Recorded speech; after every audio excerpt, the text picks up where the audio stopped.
Hi to all. എല്ലാവരും സുഖമായിരിക്കുന്നു അല്ലേ? നമ്മൾ എന്ത് കാര്യം ചെയ്യാൻ പോകുമ്പോൾ നമ്മുടെ ഉള്ളിൽ നിന്നൊരു പിന്തിരി ഉണ്ടാകും. അത് വേണമോ വേണ്ടയോ? അതായത് ശരിക്കും നെഗറ്റീവ് തിങ്കിങ് പോസിറ്റീവ് തിങ്കിങ് എന്ന് പറയും. അപ്പം നമ്മൾ പല കാര്യങ്ങളും നമുക്ക് ചെയ്യാൻ സാധിക്കുമെങ്കിലും നമ്മളത് വേണ്ട, എന്തിനാണ് ചെയ്തിട്ട് നമുക്കിപ്പോൾ ഇങ്ങനെ സുഖമായിട്ടിരിക്കില്ല, ഈ കംഫർട്ട് സോണിൽ ഇരുന്നാൽ മതി എന്ന് ചിന്തിക്കുന്നവരാണ് നമ്മളിൽ പലരും, ഞാൻ ഉൾപ്പെടെ അല്ലേ. പക്ഷെ അതിനെ മറികടക്കണം.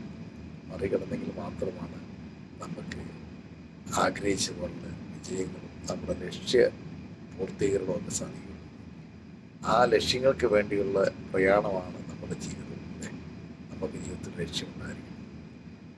ആ ലക്ഷ്യത്തെ മുൻനിർത്തി നമ്മൾ പല പ്ലാനുകളും പദ്ധതികളും തയ്യാറാക്കി വേണം മുന്നേറാൻ. അപ്പോൾ നമുക്ക് പല കാര്യങ്ങളിലും നമുക്ക് ഈ നെഗറ്റീവ് തിങ്കിങ് ഉണ്ടാകും. പക്ഷെ അതിലേക്ക് മറികടക്കാൻ പോസിറ്റീവ് തിങ്കിങ്, പോസിറ്റീവ് ആറ്റിറ്റ്യൂഡും ഒക്കെ ക്രിയേറ്റ് ചെയ്യുക.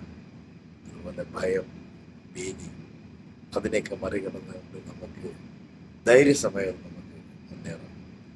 വിജയം നമ്മുടെ കൂടെ തന്നെ ഉണ്ടാകും. Okay, thank you very much.